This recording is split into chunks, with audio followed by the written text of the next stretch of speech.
Assalamualaikum warahmatullahi wabarakatuh. Perkenalkan, nama saya Salsa Vanessa Putri dengan NIM 140 120 4270 dari kelas MB 4403. Pada kesempatan kali ini, saya akan menjelaskan mengenai materi tentang cost of capital atau biaya modal. Apa sih pengertian dari cost of capital atau biaya modal itu? Nah, biaya modal adalah biaya yang harus dikeluarkan oleh perusahaan guna untuk mendapatkan dana, baik yang berasal dari hutang, saham preferen, saham biasa, maupun laba ditahan, yang mana dari dana tersebut digunakan untuk mendanai suatu perusahaan atau suatu investasi, ataupun biaya operasional perusahaan.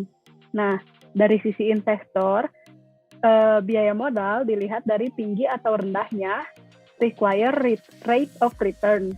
Sedangkan dari sisi perusahaan dilihat dari penggunaan dana yang merupakan biaya modal yang harus dikeluarkan untuk mendapatkan modal sendiri.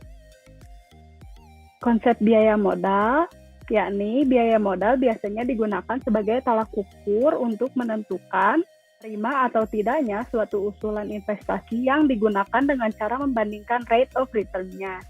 Biaya modal juga terdiri dari dua, yakni biaya modal keseluruhan dan biaya modal individu. Nah, biaya modal individu terdiri dari 6. Yang pertama ada biaya modal dari hutang perniagaan, yang kedua biaya modal dari hutang wesel, yang ketiga biaya modal dari hutang jangka pendek, yang keempat biaya hutang dari obligasi, yang kelima biaya penggunaan modal dari saham preferen, yang keenam atau yang terakhir biaya modal dari laba ditahan.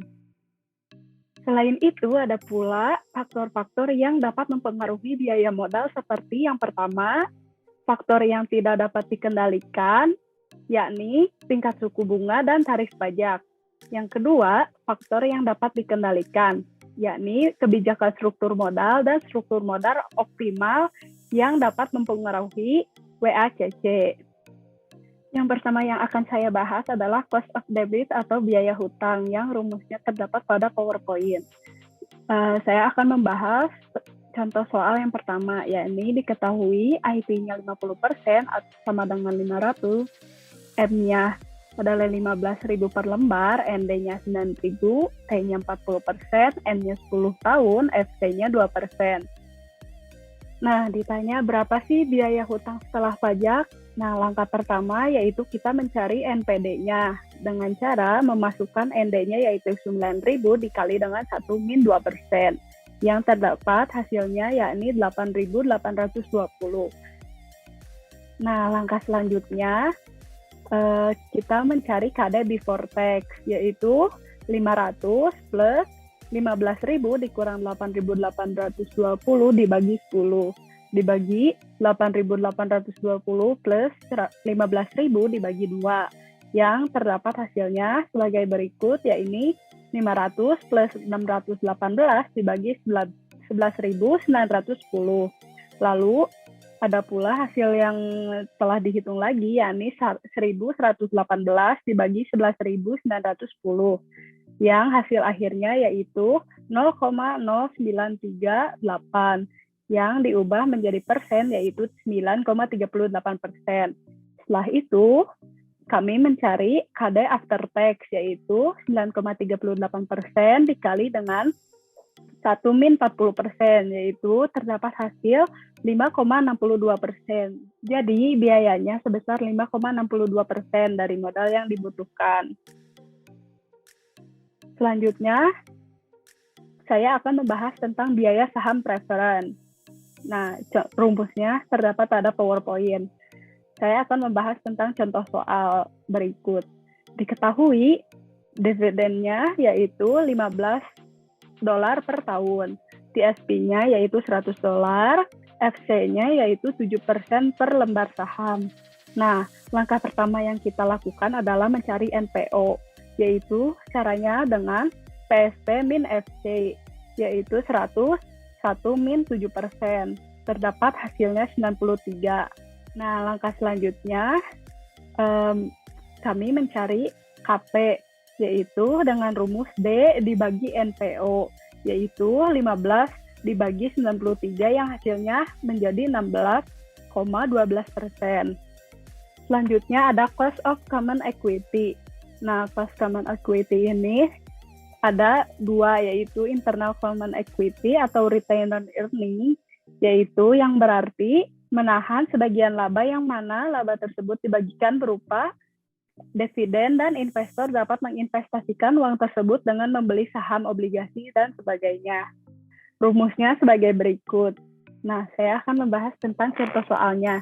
Diketahui P0-nya yaitu 75,4, D0-nya 0,49, G-nya 17,8%. Nah, langkah pertama yaitu mencari D1-nya, yaitu 0,49 dikali 1 plus 0,178 yang terdapat hasil 0,57722. Lalu langkah selanjutnya mencari KCS, yaitu 0,577 dibagi 75,40 plus 17,8%, yang mana terdapat hasilnya yaitu 0,1856 atau 18,56%. Lalu terdapat juga 3 metode biaya laba ditahan.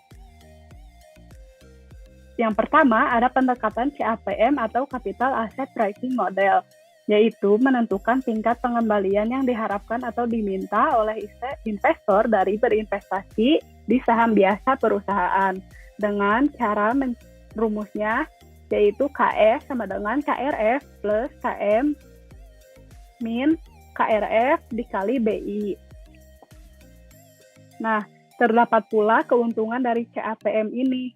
Yang pertama, yaitu modelnya sederhana dan mudah dipahami dan diterapkan. Lalu, karena model tersebut tidak bergantung pada dividen atau apapun, model ini asumsi tentang tingkat pertumbuhan dividen. Lalu, yang kedua ada DCF, yaitu Discounted Cash Flow, yaitu teknik yang didasarkan pada asumsi mengenai prospek pendapatan dan biaya atas suatu properti atau usaha. Yang rumusnya adalah P0 sama dengan D0, 1 plus G dibagi KS min G. Lalu yang terakhir ada pendekatan bond yield plus risk premium, yaitu membeli saham biasa yang pada umumnya lebih beresiko daripada membeli obligasi yang memberikan penghasilan tetap dan pasti. Dengan cara KS sama dengan tingkat keuntungan obligasi perusahaan plus premi resiko. Selanjutnya ada biaya saham biasa baru yang rumusnya terdapat pada PowerPoint. Saya akan membahas tentang contoh soalnya. Diketahui D1-nya yaitu 400 per lembar, P0-nya $2.400, F-nya 10% dari harga saham, dan G-nya 6% per tahun. Langkah yang harus kita lakukan adalah KE sama dengan D1 dibagi P0 1 min F plus G, yaitu terdapat hasilnya 24,52%. Nah, jadi biaya ekuitas eksternal perusahaan sebesar 24,52%. Selanjutnya saya akan membahas tentang biaya modal rata-rata tertimbang atau WACC yang rumusnya terdapat pada PowerPoint. Contoh soalnya adalah diketahui KD sama dengan 8%, KP 14%, KCE 11%, WD 27%, WP 13%, WCS 80%.